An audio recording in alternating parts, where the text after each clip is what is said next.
आज हम बात करेंगे ईरान और अमेरिका के बीच में जो ये 300 बिलियन डॉलर का जो डील हुआ है, क्या ये डील चलेगी? क्योंकि जिस हिसाब से हम देख रहे हैं कि दोनों के बीच में जो बातों को लेके समन्वय नहीं बैठ पा रहा है और अमेरिका कह रहा है कि भाई उसने कुछ शर्तें भी रखी हुई हैं ईरान के प्रति और ईरान ने भी कुछ शर्त रखी हुई, तो क्या ये शर्तें वो दोनों एक दूसरे के साथ मानेंगे? हम उसके बारे में बात करेंगे। मेन पॉइंट जो हमारा ये होगा कि इज़राइल जो है, क्या वो इस बात से सहमति जता सकता है? क्योंकि वो तो डायरेक्टली बोल रहा है कि भाई हम नहीं मानेंगे, हम इस डील को बिल्कुल भी मानते नहीं हैं, अब सिरे से नकार रहा है वो। तो इन सब चीज़ों के बारे में बात करें, कुछ कंट्रोवर्शियली भी चीज़ें हम जानने की कोशिश करेंगे और ये न्यूक्लियर पावर वाली जो बात है, इस पे भी थोड़ा गहन चर्चा करेंगे। नमस्कार आप सभी का द वे शो में आप सबका स्वागत है। मेरा नाम आनंद शुक्ला और सामने विमल जी। विमल जी नमस्कार। कैसे हैं सर? बढ़िया। तो आज का टॉपिक तो 300 बिलियन डील के बारे में पता ही है आपको। जी। तो हमारा जो पहला क्वेश्चन है आपसे वो सिंपल सा क्वेश्चन है। मैं ये जानना चाहता हूँ कि सिंपल से शब्द में आप ये बताएं कि जो 300 बिलियन डॉलर का जो डील है, आखिर ये डील है क्या? ये क्यों हो रही है? इसके पीछे का जो भी मैटर है आप एक बार उसको समझाइए हमारे दर्शकों को। देखो, ये डील काफ़ी लंबे टाइम से अटकी हुई है। 2015 में ओबामा जी आए थे, वो भी कंप्लीट करना चाह रहे थे। जी। लेकिन इसके सबसे पहले इसके पीछे का हमें इतिहास समझना होगा। आखिर ये मतलब मजबूरी आई ही क्यों है? आखिर ईरान, यूएसए और इज़राइल आपस में तीनों लड़ क्यों रहे हैं? जी, जी। ये सबसे पहले हमें जानने की बहुत ज़रूरी है। जी। क्योंकि ये पता ही है, जिस ईरान को आज हम देखते हैं ऐसा, वो कभी ऐसा नहीं था। यानी कि 1948 में जब इज़राइल बनता है, जी। उसके बाद जब ईरान और इज़राइल की जो आपस में जो घनिष्ठ मित्रता थी, वो जी। पूरे विश्व में चर्चा पर बनी हुई थी, हैं? जी, जी। यानी कि उस समय जो ईरान में वो जो थे, क्या नाम है, राजा राजशाह पहलवी थे, वो इसको ईरान को कंट्रोल कर रहे थे और कहा जाता है कि उस समय वो यूएसए के काफ़ी करीबी थे। जी, क्योंकि जी। जब वो हाँ, स्टार्टिंग में यूएसए और ईरान का हाँ। काफ़ी अच्छा संबंध हुआ करता था। क्योंकि वो यूएसए के काफ़ी करीबी थे, तो जी। इज़राइल यूएसए का काफ़ी करीबी था। क्योंकि इसमें जो है ना, जब फर्स्ट वर्ल्ड वॉर हुई थी, उसके बाद जब इनकी आपस में जब ब्रिटेन ने ये कहा था कि जब हॉलोकॉस्ट किया था हिटलर ने, तो ब्रिटेन ने उससे ये कहा था कि भाई हम आपको ज़मीन दे देंगे रहने के लिए। जी, क्योंकि जी। 1948 में इज़राइल बना, उससे पहले ये बात है। जी। तो इज़राइल ने कहा था ठीक है, हम आपकी मदद करेंगे लड़ाई में। तो इज़राइल ने यूएसए और अमेरिका की ब्रिटेन और अमेरिका की, दोनों की इन्होंने इज़राइल ने मदद की थी। उसके बिहाफ़ पे इनको ये ज़मीन दिलवाई थी। जी। तो इस वजह से थोड़ा-सा झुकाव इज़राइल का उस तरफ भी था और अमेरिका की तरफ और अमेरिका का इज़राइल की तरफ। क्योंकि अमेरिका ने ये देखा था इज़राइल के लोग बहुत ज़्यादा कैपेबल हैं, जी। जिस वजह से वो उसकी तरफ झुके भी। तो पूरी कहानी ये है कि तीनों एकजुट होके काम करते रहे। लेकिन इसमें इसी बीच में जो खमेनी थे, वो थोड़ा-सा कट्टरपंथी थे, इस्लामिक कट्टरपंथी थे। तो वो ये कहते थे कि भाई जो इतना जो मॉडर्न हुआ जा रहा है ईरान, वो इस्लाम के लिए खतरा है। तो वो जो है ना कि पहलवी थे, उनका विरोध करते रहे। उसके बाद तख्ता पलट होता है, आपको जैसे पता ही है। 79 के आसपास का ये 79 हाँ, ये तख्ता पलट 1979 होता में है और तख्ता पलट हो खेमनी जाता आते है। हैं। उसके बाद खेमनी आते हैं, तो खेमनी सीधा क्या देते हैं, जहाँ-जहाँ इज़राइल के राजदूत थे, उनको वो हटा देते हैं वापस भेज और देते हैं। वापस भेज देते हैं और यस। ये सभी के साथ ये एक वॉर डिक्लेयर कर देते हैं इज़राइल के साथ। फिर यहाँ से ये दुश्मनी चल जाती है दोनों की, ईरान। सारी डील वगैरह तोड़ हाँ, देते हैं वो। सारी डील तोड़ देते हैं और आपस में ईरान और इज़राइल की आपस में खींचातानी हो जाती है। ईरान क्या देता है, भाई हम आप पे न्यूक्लियर हमला करेंगे, हम आपको छोड़ेंगे नहीं। उसके बिहाफ़ उसने लेबनान में जो है हिज़्बुल्लाह क्रिएट किया, ईरान का ही बनाया हुआ है। जो आपका आप देखते हो, हिज़्बुल्लाह 1982 में इसने क्रिएट किया था। उसके हमास बाद है, यूती है। हमास 1987 में यस। बनता है इधर, जी, जी। जो आपका जो गाज़ा पट्टी है वहाँ। और हाँ। हमास तो वो है जो फ़लस्तीन था पहले, क्योंकि ये पूरा कंट्री फ़लस्तीन के अंडर आता था। फ़लस्तीन यानी कि आप समझ सकते हो, ये जो है शिया मुस्लिम सुन्नी मुस्लिम थे ये। सुन्नी मुस्लिम है, ईरान शिया है ना? तो ये सुन्नी मुस्लिम थे फ़लस्तीन के लोग। तो ये अपनी आज़ादी के लिए लड़ रहे थे कि भाई इज़राइल पूरा कब्ज़ा करता जा रहा है। हाँ, इसमें ये मेन फैक्टर ये था कि भाई जो इज़राइल है, वो फ़िलिस्तीन की ज़मीन का लगभग 40-45% के आसपास जो हम सुन रहे हैं कि उसने तो कब्ज़ा लिया है। खैर वो कहता है कि हमारी ज़मीन है, यहाँ पे वो लोग आके तो ये भी एक खमेनी के दिल में था कि भाई ये कब्ज़ा कर रहा है, हमारी ज़मीनों को कब्ज़ा कर रहा है। जो पहले के राजा थे, वो इज़राइल को कुछ नहीं बोल रहे थे, वो ज़मीनें कब्ज़ा करवा रहे थे। तो और उसने फिर मेरे ख्याल से इज़राइल को इज़राइल का देश मानने से भी मना कर दिया था कि भाई उसने ये वाला जो पहले वाले थे राजा, उन्होंने वो दिया था। उन्होंने मान्यता दी थी। पहले मान्यता ईरान दी ही थी पहला पर ऐसा देश था जिसे इज़राइल को जो है हाँ। वैश्विक तौर पे एक देश की मान्यता दी। दी उससे थी। पहले यूएन ने दे दी थी। खेमनी आते ही इसको हाँ। कैंसल कर दिया कि भाई नहीं हटाओ इसको, देश नहीं मानेंगे हम। तो जी, जी। ये तो तो मैं पुराना हाँ, वही हम फिर डील ठीक है। जी। उसके बाद 1979 में ईरान पे जो है प्रतिबंध लगाने शुरू हो गए। यानी कि आप समझ लो, क्योंकि नेटो और यूएसए साथ में थे। जी, तो जी। नेटो ने नेटो ने जो जब यूएसए ने इसको जो है सैंक्शंस लगाए ईरान पर, जी। उसके बाद फिर नेटो ने भी सैंक्शंस लगाने शुरू कर दिए। यानी कि पूरा का पूरा पूरे यूरोप और यूएसए मिलके ईरान पर सैंक्शन लाद दिए। तो जो सैंक्शन लगे तो ये डील मतलब ये जो डील है 300 बिलियन डॉलर की, ये इसी के रिगार्डिंग है। ये ऐसे-ऐसे ये पैसा बढ़ता गया है। जी। क्योंकि फिर 2015 में उसके बाद राष्ट्रपति ओबामा जी बनते हैं, तो वो भी साइन करने की कोशिश करते हैं कि भाई ईरान जो है न्यूक्लियर जो है बॉम्ब ना बना ले। ना बना तो ले। उसके लिए वो जी। साइन करने की कोशिश करते हैं, लेकिन वो जेसीपीओ जो है, जो डील साइन होनी थी जिस नाम से, वो ठंडे बस्ते में चली जाती है। उसके बाद फिर आपको पता ही है ट्रम्प आ जाते हैं उसके बाद 2018 में, है ना? तो अभी जो चल रहा है वो तो आप देख ही रहे हो। जी, तो जी। इस डील में मुख्यतः 14 शर्तें रखी गई हैं। इन 14 शर्तों में उन्होंने बोला है कि भाई अगर आप इन पॉइंट पे मानते हो तो हम देखेंगे, वरना एक बार आप वो 14 शर्तें हाँ, बताते कौन सी? जैसा चल रहा है हम वैसा ही चलाएँगे, क्योंकि जी, 19 जी। तारीख को एमओयू साइन होना है, यानी कि कल एमओयू साइन होगा, जी। है ना? और ये भी हमें देखना है कि जो एमओयू साइन होगा तो क्या वाक़ई उसके बाद युद्ध रहेगा या रुकेगा? क्योंकि ऐसी संभावना हमने पास्ट में भी देखी है, बहुत से युद्ध हुए और उन पे साइन भी हो गए, लेकिन फिर भी वो बाद में वॉर में तब्दील होते रहे। अभी हाल ही में हमने देखा 2014 में ये रशिया और यूक्रेन ने साइन किया, हाँ, लेकिन उसके यूक्रेन का बाद फिर भी भी वो वॉर बिल्कुल, बिल्कुल। कंटिन्यू है। उससे जी, पहले जी। आपने वर्ल्ड वॉर 1 में देखा होगा, हिटलर ने साइन किया चर्चिल के साथ, लेकिन उसके बाद फिर वो वर्ल्ड वॉर चालू होता रहा। तो कुछ शर्तें हैं, जो 14 शर्तें हैं, वो हमें देखनी है। अगर वो इन पर आमा फिट बैठती हैं। आमा हो जाते हैं, जी। तो ये डील फाइनल मानी जाएगी, अदरवाइज़ जो है डील फाइनल नहीं मानी जाएगी। तो यानी कि वॉर जो है आपका कंटिन्यू रहेगा। हाँ, देखो लास्ट टाइम भी क्या था कि हम काफ़ी टाइम से देख रहे थे कि अमेरिका है, वो ईरान के साथ समन्वय बनाने की कोशिश कर रहा था। बार-बार बात कर रहा था, वो काफ़ी डेलीगेट्स जाते थे, उधर भी आते थे, इधर भी जाते थे, फिर ये वहाँ पे पाकिस्तान भी मिले, बट इनकी सहमति नहीं बन पा रही थी। तो देखो मुझे लगता है न्यूक्लियर जो पावर है, उसके ऊपर ही सहमति नहीं बन पा रही थी। इसके अब ये वाला क्लॉज़ इसमें भी है। हाँ, देखो मैं जी, जी। फिलहाल जो 14 पॉइंट बता देता हूँ, उसके बाद हम न्यूक्लियर वॉर पे एक जो है ना इराक का कॉन्टेक्स्ट लेंगे। ठीक है, ठीक है। हाँ, आप हम ये ये इसमें बताने की कोशिश करेंगे कि क्या वाक़ई ईरान न्यूक्लियर वॉर बना रहा है कि नहीं बना रहा है, या फिर खाली हवा है, जैसे इराक के तौर पे हवा उड़ाई थी। हुँ, हुँ, ये हुँ। बोला था कि सद्दाम हुसैन के टाइम पे। हाँ, लेकिन जब हमला किया उसके बाद देखा वहाँ तो कोई भी न्यूक्लियर बॉम्ब हाँ, कोई नहीं वो बना रहा नहीं, है। बिल्कुल। तो देखो अमेरिका खबरें बनाता है, पूरे विश्व में फैलाता है और ये मनवाने की कोशिश करता है कि भाई ये जो बातें हो रही नहीं, हैं मैं ये एक असली मिनट में है। आपको रोकूँगा। कई बार क्या होता है कि ये भी तो हो सकता है ना कि हम जो चीज़ दिखाना चाहते हों, हुँ। वो चीज़ एक होता है ना कि मैं भाई एक मैं सामने वाले बंदा को क्या हाँ, देखना हाँ, है और हाँ। मुझे क्या दिखाना है, वो भी तो एक मैटर करता हाँ, है ना। हो हाँ। सकता है भाई वो चीज़ें छुपा रखी हों, नहीं बताई हुँ, जाए। अब जैसे पाकिस्तान वाला भी सीन था, हुँ, वो एकदम से आ गया, हुँ, हुँ, वहाँ पे भी पता नहीं चला। हमारे भारत में हुआ हुँ, परीक्षण, उसके बाद हुँ। हमें एकदम से पता उसके चला बाद भाई हमें पता लगा पाकिस्तान भी वहाँ पे हाँ, कि भाई पाकिस्तान भी परमाणु हो गया। हाँ। तो वो जो एक चीज़ है, हुँ, हम तो ये चीज़ें यार अपने देश के लिए हम छुपा के रखते हैं ना, हम हुँ। कैसे बताएँ? क्योंकि आपको नहीं पता है मैं देखो अमेरिका ऐसा होता है, से हमें लगा अमेरिका का इतिहास पता है। जी। अमेरिका जब किसी देश पे हमला करता है तो उसके बारे में अधिकांशतः वो झूठी खबरें फैलाता है। हाँ, हम ये ये तो नहीं कह रहे है। हैं कि ईरान नहीं बना रहा होगा, संभावना है बना रहा होगा, लेकिन हाँ, इसकी संभावना ज़्यादा है कि वो ना बना रहा हो। हम कह नहीं सकते हैं, क्योंकि जो इराक का केस हमने देखा वो हमारे पास जबकि सामने उसने यूरेनियम को जीता-जाता 65% के आसपास हमारे पास उसने अभी यूनिफाइड कर लिया है। 60% बता रहे हैं, एनरिच कर यूनिफाइड तो लिया कर ही है। लिया है ना, तो लेकिन उसका सबूत पेपर वर्क अभी तक नहीं मिला है। वो भी तो हमें मिलना बहुत ज़रूरी है। हम ये नहीं कह रहे हैं कि नहीं बना रहा है, हम ये कह रहे हैं इसकी संभावना है, बना भी रहा है और उसकी संभावना नहीं भी है। हम दोनों पक्षों को लेके चल सकते हैं, जी, क्योंकि जी। हमारे सामने एक इराक का केस है और उससे पहले हमने अफ़गानिस्तान का भी केस देखा है। उसमें कैसे यूएसए इन्वॉल्वड रहा, इसलिए सिर्फ़ अपने अहंकार के लिए, सिर्फ़ जी। वर्चस्व की हाँ, लड़ाई के वो तो लिए। ख़ैर है, वो चौधराइन उसका हमने हाँ, लास्ट टाइम भी वर्चस्व बोला की था कि लड़ाई के चौधरी लिए। के लिए ये लड़ाई इस चीज़ की नहीं है कि भाई ये ऐसे कर लें, वैसे कर लें, कब्ज़ा लें, नहीं। ये सिर्फ़ वर्चस्व की लड़ाई है कि भाई मैं आगे रहूँगा और कोई आगे नहीं रहेगा। जी। जो अहंकार की लड़ाई है, ये जब जिस दिन अहंकार समाप्त होगा ना, ये सारी वॉर रुक जाएँगी पूरे विश्व में। हाँ, देखो अहंकार की ही तो लड़ाई हाँ, होती है ना प्रभु। जब सब बस कुछ पता है हाँ, भाई आप मेरा ईगो आ गया बीच हाँ, में भाई, ईगो हर्ट हो मुझे रहा ये है चीज़ बस वो। पसंद नहीं आ रही और मुझे कैसे बोल दिया इसने, तो हुँ। इन्हीं चीज़ों की लड़ाई। तो ठीक है, अब 14 पॉइंट्स आप बता रहे थे तो कि 14 पॉइंट में उन्होंने पहला पॉइंट रखा है कि भाई ईरान और लेबनान, यानी कि ईरान ने बोला है कि जो मुझ पर और लेबनान पे जो हमले हो रहे हैं, ये जी। सारे आपने रोकने होंगे। जी, जी। ठीक है, दूसरा पॉइंट उसने बोला है कि भाई अगर इज़राइल हमला करता है तो क्या अमेरिका इस बात की ज़िम्मेदारी लेगा? तीसरा पॉइंट बोलता है अगर ईरान पर हमला करता है तो अमेरिका इज़राइल से ईरान के लिए सिक्योरिटी प्रोवाइड करवाएगा। और चौथा पॉइंट इसने बोला है कि जो हॉर्मुज़ है, वहाँ पे जितने भी अमेरिकन शिप्स हैं, वो सारी यहाँ से हट जानी चाहिए। और इसमें 5वें पॉइंट में इसने बोला है कि जो भी ईरानी जहाज़ हैं, है ना? जी, और जी। ईरानी जहाज़ों पे जो भी पाबंदियाँ लगी हुई हैं, वो अमेरिका सारी की हटा तरफ दी से, हैं। यूरोप की तरफ से, वो सारी हटा देनी चाहिए। जी, जी, बिल्कुल। आप समझ रहे हो? मतलब ये कह रहा है कि पाबंदी हटाओ, यानी कि आप पूरे यूरोप को भी साथ में इस पे पाबंदी हटानी पड़ेगी। अगर अमेरिका इस पे हटाता है पाबंदी, तो हाँ, तो वो नेटो जितने भी भी उसने हाँ, प्रतिबंध लगा रखे हैं, वो नेटो सब भी कुछ मजबूर हो जाएगा बिल्कुल, हटाने के बिल्कुल लिए। हटाना तो पड़ेगा। क्या ये संभावना वाक़ई हो सकती है? इस पे भी हम चर्चा करेंगे, जी, क्योंकि जी। ऐसा पॉसिबल लगता नहीं है अगर देखा जाए तो, है ना, क्योंकि बहुत से दोस्त अपोज हो जाएंगे।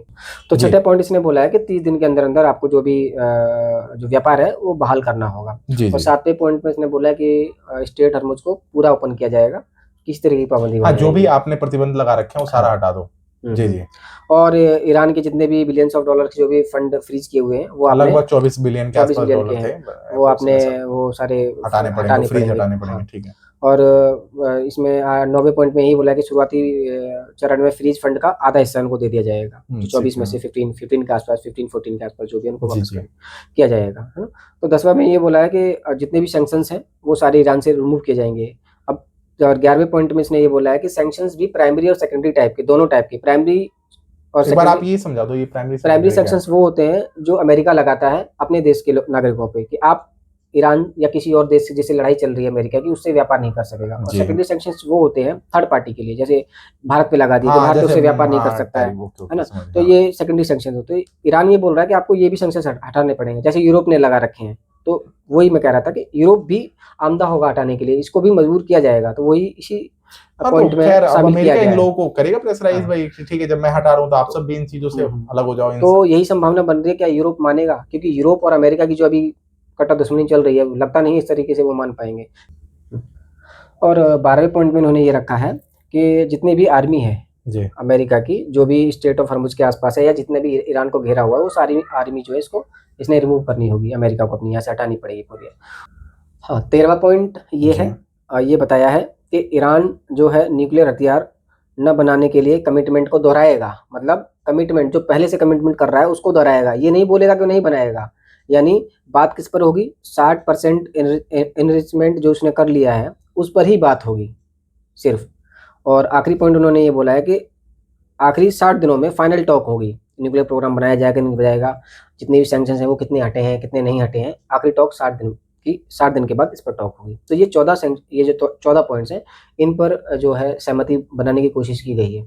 देखना है ये है कि कल के बाद इन पर सहमति बनेगी कि नहीं बनेगी। साइन तो हो जाएंगे, या साइन होंगे या नहीं होंगे, इसकी भी संभावना। हम अपने अगले सवाल की तरफ बढ़ते हैं। मैं आपसे ये जानना चाहता हूँ कि जो अमेरिका कल तक ईरान के ऊपर इतने सैंक्शंस लगा रहा था, उसके ऊपर बम फोड़ रहा था, ऐसी 1-2 दिन के अंदर ऐसी क्या वजह हो गई जो वो 300 बिलियन डॉलर की उस क्या नाम है करार पे आ गया कि भाई ठीक है डील कर रहा है उसके साथ, एकदम डेस्परेट है डील करने के लिए। मैं इसके पीछे की आपसे वजह जानना चाहता हूँ। देखो जी, जब भी हम देखते हैं कि कोई देश किसी वॉर में झुकता है तो अल्टीमेट यार उसके कुछ ना कुछ जो है कॉन्सिक्वेंसेस तो होते हैं उस देश के लिए, है ना। अगर वो देश किसी वॉर में है तो उसके हथियार खर्च हो रहे हैं, उसका पैसा खर्च हो रहा है, इकोनॉमिकली वो वीक भी होता है थोड़ा बहुत। अब वो चाहे अमेरिका ही क्यों ना हो, तो कहीं ना कहीं ये भी है कितने टाइम से ये वॉर में उलझा हुआ है। हाँ, तो उसको रिकवर करने के लिए ये थोड़ा सा पॉज लिया है। और अमेरिका की अगर हिस्ट्री हम देखें, अमेरिका की चाहे अफगानिस्तान के केस में देखें, चाहे और किसी के इराक के केस में देखें, और कहीं भी आप देखो, तो अमेरिका की स्ट्रेटजी रही है कि रुक रुक के वॉर करता है। मतलब पहले ये लड़ लेगा, जब उसके देखेगा कि भाई कुछ ना कुछ इकोनॉमिकल लॉस हो रहा है तो वो थोड़ा पॉज कर जाएगा, उसको रिकवर करने के लिए बातें घुमाएगा कि सैंक्शन लगा रहे हैं, हम सैंक्शन हटा रहे हैं, ये कर रहे हैं, वो कर रहे हैं, बहुत सारी बातें करेगा। इस बीच में अपने आप को रिकवर करेगा वापस आने के लिए, वो पीछे बैकफुट में तैयारी करता है। और दूसरी बात, सबसे एक बात ये भी इम्पोर्टेंस है भाई, उसे जो अभी तक ट्रंप ने जो कांड किए हैं जी, तो उसका जवाब अपनी जनता को देना है, क्योंकि नवंबर में जो है मिड टर्म के इलेक्शंस हैं। तो एक वो मेजर फैक्टर है। तो इस वजह से ये कहीं ना कहीं टाको किया है। अब ये हम इसीलिए मैं कह रहा हूँ कि जो ईरान और जो यूएसए के बीच में जो सैंक्शंस की जो ये हटाने की जो डील हो रही है, इसीलिए मुझे लग रहा है कि ये संभावना इसकी ज़्यादा है कि ना हो फाइनल। मतलब साइन तो हो जाएगा, ऑन पेपर हो जाएगा, लेकिन ये कंटिन्यूटी बाद में वापस से जारी हो सकती है लड़ाई की, क्योंकि इसमें एक इजराइल का फैक्टर जो है फैक्टर आ रहा है, और अपना अमेरिका का हाँ, मतलब मैं एक सेकंड के लिए आपको रोकूंगा। मैं ये कह रहा हूँ कि जैसे लास्ट टाइम से मेरे ख्याल से 2024 से बातें चल रही हैं, बीच में बाद में फिर खेमनी वाला पार्ट आ गया, उसमें ये काफी टाइम से ये बैठे हुए हैं, बात करते हैं, न्यूक्लियर पावर पे आके इनकी डील खराब हो जाती है, वहां पे ये मैटर हो जाता है। तो कहीं ना कहीं मुझे लगता है कि इस चीज में भी वही फैक्टर होगा, मेन पार्ट वही आएगा।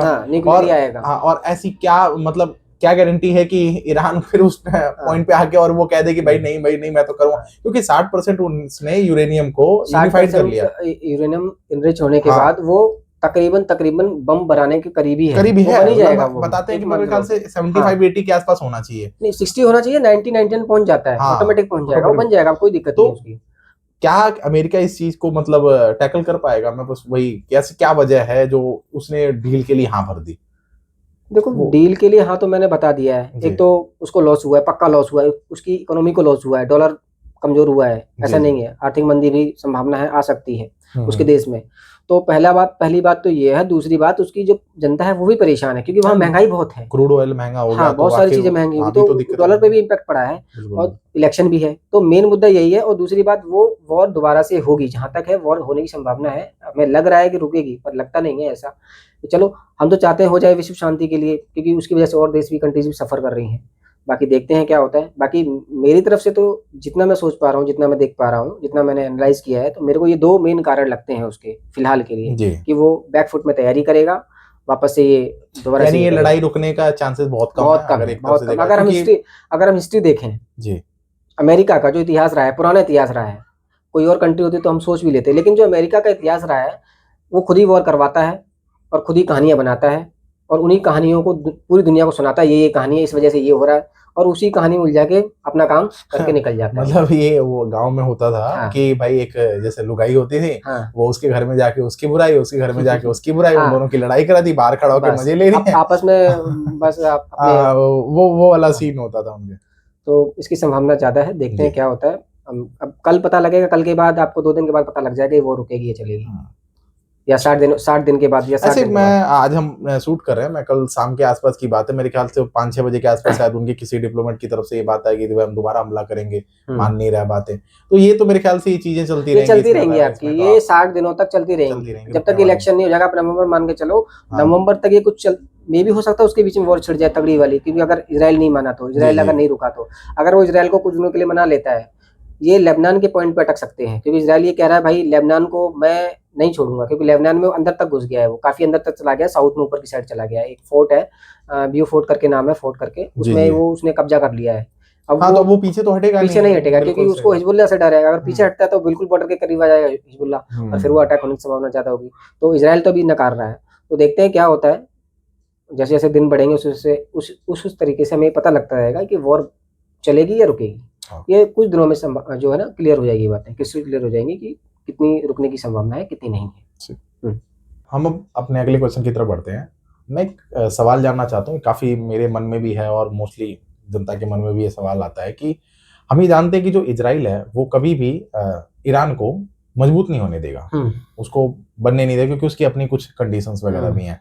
पर अमेरिका जो ये 300 बिलियन डॉलर की जो डील कर रहा है ईरान के साथ, तो इसमें मैं ये जानना चाहता हूँ आपसे कि इसमें जो इजराइल है उसका क्या फैक्टर है, क्या वो ये डील होने देगा? हम्म। मुझे तो नहीं लगता कि वो डील होने देगा, बट मैं आपसे जानना चाहता हूँ क्या वो डील होने देगा, और उसके क्या क्या फैक्टर होंगे जिसकी वजह से वो ये डील मतलब रोकेगा। हाँ रोके, और हम्म। किस किस तरीके से रोकेगा। तो मैं एक बार आप इसमें आपको पॉइंट ऑफ व्यू देखो, अगर ये डील होती है तो इसमें इसराइल तो अभी से ही अपोज कर रहा है जी इस जी, केस को वो अभी लेके। से अपोज कर रहा है। उसने पहली बात खुल के बोल दी है कि अभी लेबनान पे वो हमला कर रहा है, लेबनान पे हमला उसने रोका नहीं है, जी बीच में भी 1-2 हमले कर दिए हैं उसने। जी। ये डील होने से पहले की बात है, ये कल या परसों उसने कर दिए, है ना।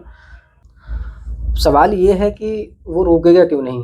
पहली चीज तो लेबनान का केस मैंने बता दिया, जी क्योंकि वहाँ हिजबुल्लाह है।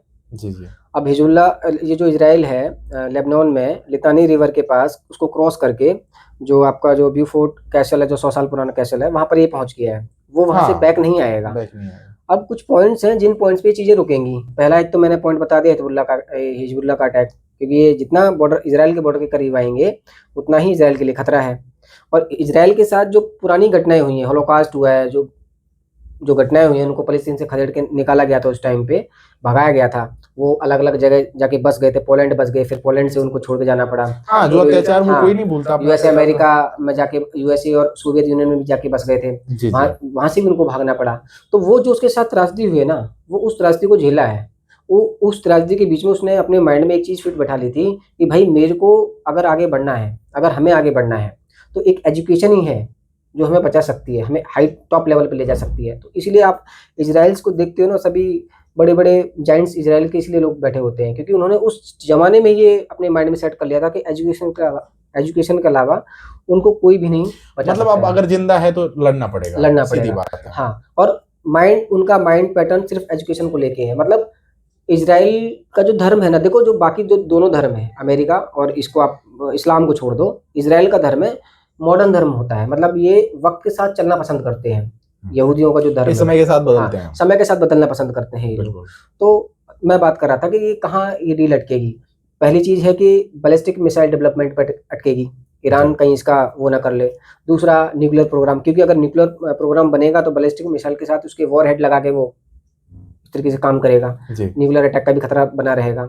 और एक चीज और है कि जो ईरान सपोर्ट्स करता है एंटी इजराइल ग्रुप्स को, एक इसका खतरा बना रहेगा। हाँ, है क्योंकि ना? वो फिर हाँ। सपोर्ट करेगा ही करेगा। तो ये कुछ पॉइंट्स हैं जी। जहां पर ये डील अटकेगी। अटक सकती है। हाँ बिल्कुल अटकेगी, और इजराइल इसका अपोज करेगा, जितना हो सकेगा वो करेगा। और देखो इजराइल के अमेरिका जो है इजराइल से बाउंड हो रखा है। पॉसिबल संभावना इसकी है कि वो, देखो कितने भी केसेस हुए, पुराने केसेस देखे हैं हमने, अभी तक हमने जो देखा है इजराइल को कभी अमेरिका ने नहीं छोड़ा है। और अगर हमको ये संभावना लग रही है कि ट्रम्प छोड़ देगा तो बेवकूफी है, क्योंकि अगर उसे छोड़ना होता तो पहले ही छोड़ देता इजराइल को। क्योंकि इतना करीब आने के बाद कोई नहीं छोड़ेगा। मतलब ऐसा नहीं है कि ट्रम्प उसको छोड़ देगा कि हाँ भाई, आप उसको देखो, दोनों मिलके एक साथ ऑपरेशंस करते हैं। खमेनी को मारने का ऑपरेशन दोनों ने एक ही साथ हुआ था। ठीक है, जब तक अमेरिका ने नहीं बोला, इजराइल हमला भी नहीं किया था, फिर इन दोनों ने मिलकर खमेनी को एलिमिनेट किया। उसके बाद जितने भी मेरे ख्याल से ये चल रहे हैं, ये बिना अमेरिका के उसकी सहमति से तो होते नहीं है।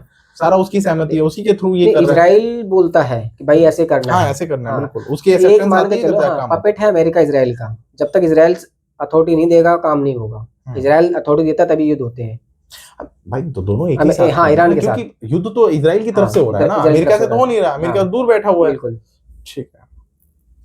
हाँ, हम समझ गए आपकी इस बात को। तो अभी हमने ये देखा कि ये जो है ये 3-4 फैक्टर्स देखे। अच्छा, समझने वाली बात है कि ईरान ने हिजबुल्लाह को बनाया है, इसको सपोर्ट क्यों करता है। देखो विश्व में सबसे बड़ा non state armed group Hezbollah है, जी, जिसको ईरान ने बनाया है। और इसको एक स्ट्रेटेजिक अलाई की तरह इसको सपोर्ट करता है कि भाई मैं इजराइल अगर मुझ पर हमला करेगा तो मैं इस जो है इजराइल के खिलाफ इसको फ्रंट फुट पे लाकर लड़ सकता हूं। भाई लड़ाई में सबसे पहले फ्रंट फुट पे ये कर दे कि मेरे ऊपर ऑब्जेक्शन भी ना आए और मेरा काम भी हो जाए। वो इसलिए भी लेके आता है क्योंकि भाई उसके ऊपर ऑब्जेक्शन ना आए और वो जो काम करवाना चाहता है वो काम हो जाए। जैसे यहूदियों, लास्ट टाइम आपने देखा था कि कैसे उनके औरतों के साथ इन्होंने रेप वगैरह किया था, कैसे उनको मौत के घाट उतार दिया। तो ये चीजें वो देखो, अपनी छवि भी तो बचानी है।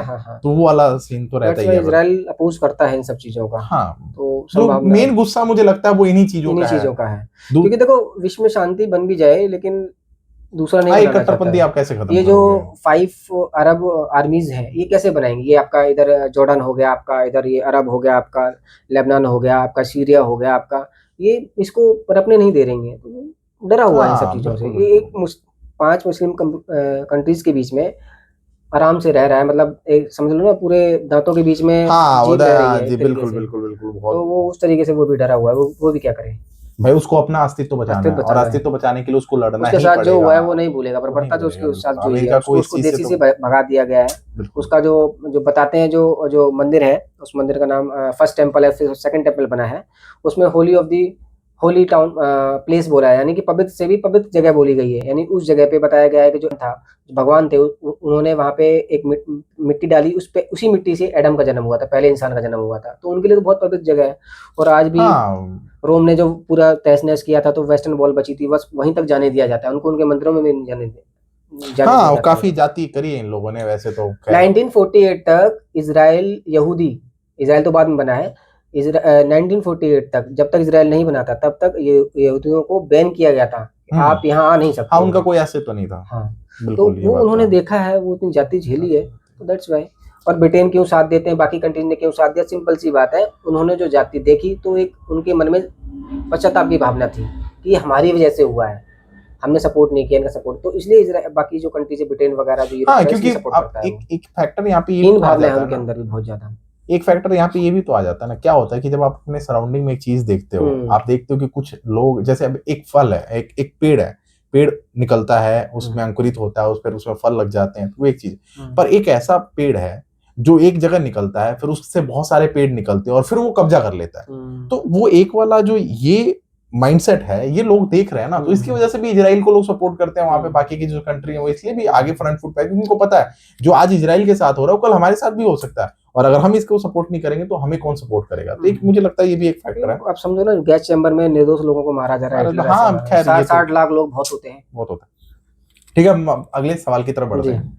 हमारा जो अगला सवाल है, मैं चाहता था कि इस पे आप थोड़ा सा ब्रीफ डिस्कस करो कि जो मल्टी बिलियन जो डॉलर की ये जो डील चल रही है, इस डील में चलो हम एक तरफ से ये देखते हैं कि अमेरिका और ईरान के बीच में ये डील हो रही है, बीच में इजराइल है, बाकी सब छोटे मोटे जो भी साइड में कंट्रीज हैं वो है, तो इनका तो जो फायदा है वो है आपस में डील। पर मैं ये जानना चाहता हूँ कि जो ये 300 बिलियन डॉलर का जो डील हो रहा है, या जितना भी इससे ऊपर की जो भी है, आने वाले टाइम में चीजें बढ़ेंगी, इससे बाकी देशों को क्या फायदा होगा? खासकर हम भारत में हैं तो भारत की बात करते हैं, भारत को ऐसा क्या बेनिफिट हो सकता है इस चीज से, और बाकी के जितने भी देश हैं उनको क्या इससे फायदा होगा? मैं इस बारे में आपसे जानना चाहता हूँ। देखो, उनका तो फायदा हो रहा है, वो तो सबको दिख रहा है। हाँ बिल्कुल। लेकिन सबसे बड़ी चीज है विश्व शांति।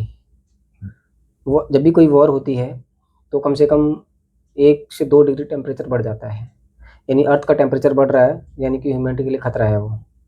एक तो वो पहली चीज हमें नेचर की तरफ देखना है, क्योंकि वॉर होगी, देखो जहाँ लड़ाई होगी वहां से टेम्परेचर बढ़ेगा ही बढ़ेगा, अर्थ का बढ़ेगा, पॉल्यूशन, ये सब तो है एक फैक्टर। दूसरा, कंट्रीज को पहली चीज, जब वॉर शांत रहेगी तो ट्रेड आसान रहेगा उनके लिए, महंगाई भी कंट्रोल में रहेगी, इकोनॉमी भी बूस्ट होती है। और अभी हम जब ब्रिक्स की बात कर रहे हैं, ब्रिक्स का भारत के संदर्भ में ब्रिक्स की जब हम बात करते हैं और हम ब्रिक्स करेंसी की भी बात करते हैं, तो हमारा रुपया भी मजबूत होगा धीरे धीरे, क्योंकि हमारा देखो, हम जो बाहर के देशों पे ज्यादा अभी फिलहाल इंडिपेंडेंट हैं, हम बाहर से ज्यादातर सामान, जैसे ऑयल वगैरह हो गया है ना, तो वो हम ज्यादातर, या तो देखो हमारे पास कौन पड़ेगा, ईरान पड़ेगा। अब रशिया से इतना दूर से आप लेके आते हैं, वो खर्चा भी तो कितना पड़ता है हमें। हाँ, वो थोड़ा सा ट्रेड अभी लास्ट टाइम हो तो गया था, जब सैंक्शन लगा था तो हम रशिया से मंगाते थे। जी जी। तो हमारे लिए यही फायदा है कि देखो हमने चाबार को डेवलप किया है, और वहां से होते हुए पूरे यूरोप में हम अपने जो सामान को है बेच सकते हैं, और वहां से हम सामान बड़ी इजीली मंगा सकते हैं। तो हमारे लिए तो सबसे बड़ा बेनिफिट यही है। हमारा युद्ध रुकता है तो सबसे बड़ी बात व्यापार हमारे लिए आसान हो जाएगा, व्यापार करना हमारे लिए बहुत आसान हो जाएगा, सारे रूट्स खुल जाएंगे, विश्व शांति स्थापित होगी तो सभी लोग चैन से रहेंगे यार, डर नहीं रहेगा लोगों में, मानवता की हत्या रुकेगी। इतने निर्दोष विश्व जो लड़ाई है, 2 देश लड़ते हैं लेकिन मारे जाते हैं मासूम लोग, जिनके कोई कसूर ही नहीं है।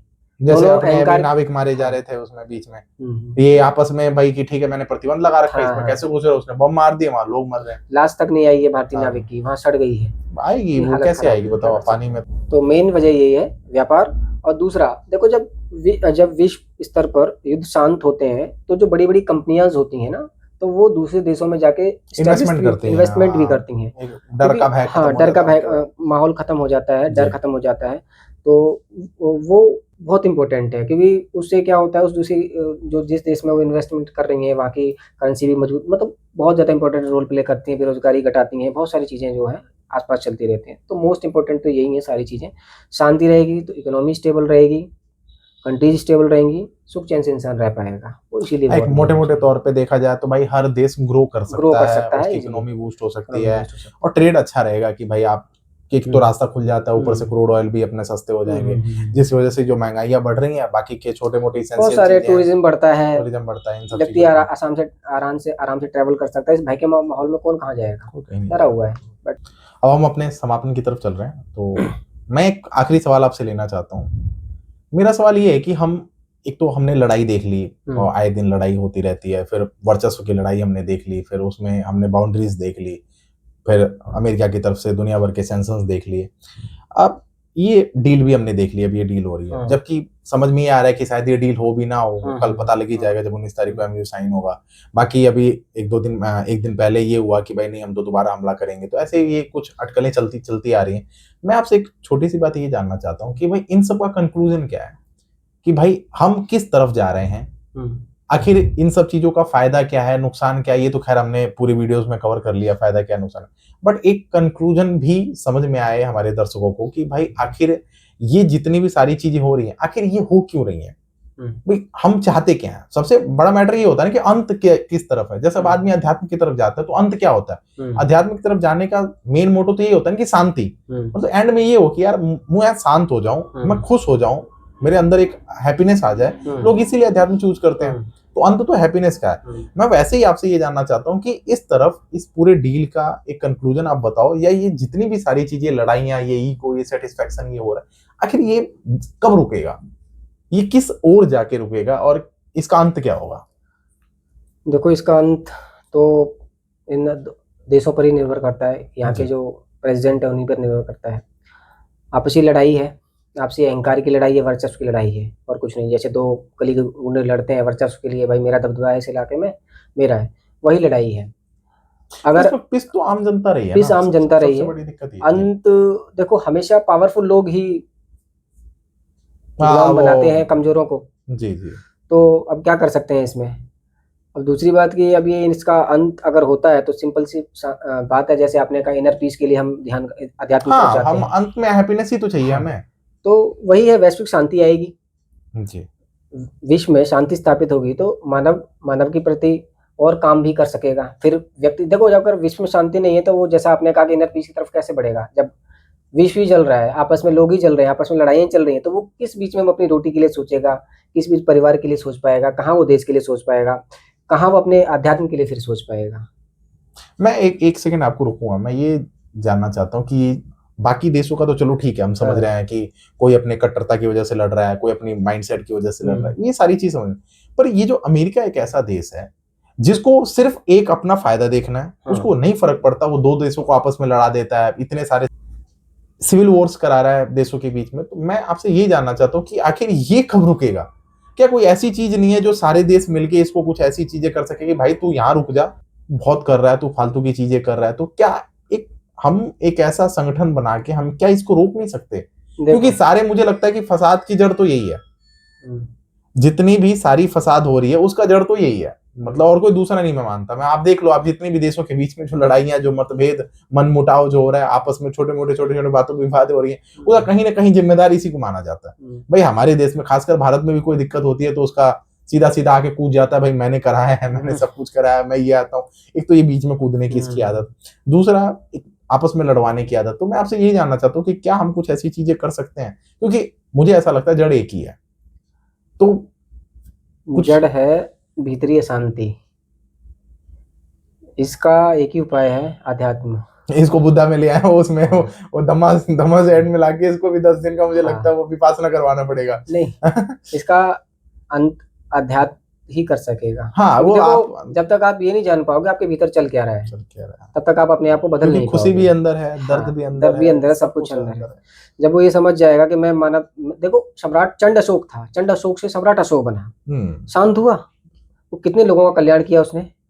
हाँ, मतलब उसके पहले इतनी सारी चीजें थी, उन कलिंग का जो युद्ध जो हारा, उसके बाद जो उसका हृदय परिवर्तन हुआ, कैसे भी हुआ हो, किसी वजह से हुआ हो, किंतु उसने मानवता के लिए काम किया। उसके बाद उसको पूरे भारत में, पूरे विश्व में धर्म को उसने फैलाया और समझाया कि भाई आप शांत रहो, और शांत कैसे रहोगे, आप इनर पीस से शांत रहोगे। मैं वही तो आपसे कहना चाहता हूँ कि जो अशोक थे, सम्राट अशोक जो बने, उन्होंने अंत में वो चीज तो देख ली ना कि यार ये सारी की सारी बीमारी मेरे अंदर है। तो मैं वही तो कह रहा हूँ आपसे कि जो वो बंदा बैठा हुआ, वो कब उस बीमारी को देखेगा भाई? अब देखो, पहली बात तो अब यहाँ एक चीज, एक मिनट और मैं रुकूंगा आपको। अब मान के चलो मैं ये कहता कि भाई आदमी के अंदर प्रॉब्लम है, अब आज हो रहा है कि भाई ट्रम्प बौखला के पगला, अरे चलो ट्रम्प के पहले जितने थे वो सब तो उससे ज्यादा पगलाए हुए थे। एजुकेशन सिस्टम ऐसा है, देखो अब तो ट्रम्प के पहले जितने एजुकेशन सिस्टम बनाया ही ऐसा है। देखो, प्रतिस्पर्धा सिखाता है, क्या कहता है कि तुझे उससे आगे निकलना है। हम एजुकेशन, इंडियन एजुकेशन सिस्टम की ही बात कर लें, तुझे उस लड़के से फर्स्ट आना। कभी ये माँ बाप नहीं सिखाएंगे कि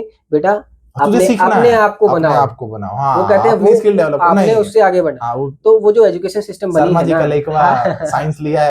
मैं एक छोटा सा किस्सा आपके साथ शेयर करना चाहता हूँ, बहुत ज्यादा टाइम नहीं लूंगा मैं, बस थोड़ा सा। कि क्या था कि हम जब 10th में थे, हमने 10th क्रॉस पास आउट हुआ, तो उसके बाद क्या हुआ कि भाई साइंस का क्रेज था उस टाइम पे, साइंस लेने वाले आदमी को राजा माना जाता था। और हमारे घर में हमारी माता जी, तो माता जी आस पड़ोस में, हमारे बगल में शर्मा जी थे, उनका लड़का साइंस ले रखा था, वो हमसे 1 साल सीनियर थे। तो और एक उनका लड़का हमारे साथ वाला भी था, 1 साल का गैप था हमारे बीच में। तो भाई ठीक है, वह साइंस लेना है। अब यार हम पढ़ने में, मतलब उस टाइम पे तो भाई एवरेज आदमी होता है भाई, 80% के आसपास नंबर आए थे 10वीं क्लास में, तो हमें नहीं पता था यार साइंस क्या लेना। अब हमने जोश जोश में ले लिया, क्योंकि साइंस लेने से इज्जत मिलती है भाई, अब साइंस तो ले ली। अरे कैसे अब साइंस ले लिया भाई, जैसे 10वीं में हम पढ़ते ही नहीं थे यार, ठीक है थोड़ा कौन बहुत अपना पढ़ता है प्रैक्टिस होगा, उस हमारा टाइम नहीं पे? होता था, हम पास हो जाते थे यार, इतना अपने अंदर थी कैपेबिलिटी। अब लेकिन साइंस में तो पढ़ना पड़ेगा भाई, आपके पास मैथ अलग हो गया, आपके पास फिजिक्स अलग हो गया, आपके पास केमिस्ट्री अलग, आपके पास बायो अलग हो, मेरे पास तो बायो भी थी। अब 3 अलग से सब्जेक्ट, पहले साइंस इकलौता था तो एक बुक पढ़नी पड़ती थी, अब 3 बुक हो गए, तीनों बुक के 2-2 पार्ट हो गए, सबसे बड़ी दिक्कत थी। अब पढ़ना हम पढ़े नहीं यार, अब केमिस्ट्री में आके भाई बैक आ गया। हाँ? केमिस्ट्री में मतलब ग्रेस लग गया भाई, पास तो हो गया, मैं ग्रेस लग पास गया, हो तो गए। तब जाके पता चला कि यार नहीं ये सब प्रतिस्पर्धा के कारण प्रतिस्पर्धा है, ही हम दिखावा उसमें है, झुके, हम दिखावे में झुके, हैं। हम दिखाएं वो बस कुछ नहीं है, अपनी दादागिरी दिखानी है। ऐसे ही विश्व में बड़े जो देश हैं वो अपनी दादागिरी दिखाते हैं कि मैं सुपर पावर हूँ, मैं कंट्रोल करूँगा। बस कंट्रोल की भावना है, जिस दिन ये खत्म होगी उस दिन शांति आ जाएगी। और ये शांति बस उसी से आएगी नर पे, जब तक इंसान अपने अंदर झाँकना शुरू नहीं करेगा। और ये आध्यात्म ही ला सकता है, और ये भारत की तरफ से ही जाएगा। आज नहीं कल होगा, ये समय आएगा, आज नहीं कल। हाँ आप भाई या तो आप सब बर्बाद करके रुक जाओ, हाँ, या आप ये सोचो कि यार अब जितना हमने बर्बाद कर दिया ठीक है, अब यहीं स्टॉप हो जाते हैं, यहाँ से फिर हम नए युग की तो शुरुआत करते हैं। नेचर दंड देती है, फिर अपना नेचर वो तो देती बैलेंस है कर लेगी, वो बैलेंस ऑटोमेटिक कर बैलेंस कर लेगी। लेगी। उसके अब बारे में ये हमें ज्यादा सोचना नहीं तूफान है। है, आपदा है, सुनामी आ रही है, हम पानी पीने का पानी नहीं मिल रहा है, सूरज इतना गर्म होता जा रहा है, एक दिन आएगा हम जल जाएंगे सारा, मुझे लगता है कि एक दिन ऐसा टाइम आएगा आप बाहर निकलते ही मतलब ब्लास्ट हो जाओगे, होने वाला टाइम है, ऐसा कुछ नहीं। ऐसा लग रहा है ना सूरज नजदीक आ रहा है, वो नजदीक नहीं आ रहा भाई, आप ओजोन खराब कर दोगे, सीधी रे आएगी नीचे, क्या होगा फिर, जलोगे ही और कुछ नहीं रह जाए। ठीक है, अब समापन की तरफ बढ़ते हैं सर। तो बहुत बहुत धन्यवाद आप सबका हमारे साथ बने रहने के लिए। वीडियो को लाइक करें, सब्सक्राइब करें और बिलियन तक पहुंचाइए, बिलियन तक। ठीक है विमल जी, बहुत बहुत धन्यवाद आपका, बहुत शुक्रिया। वीडियो देखने के लिए बहुत बहुत धन्यवाद। जय हिंद।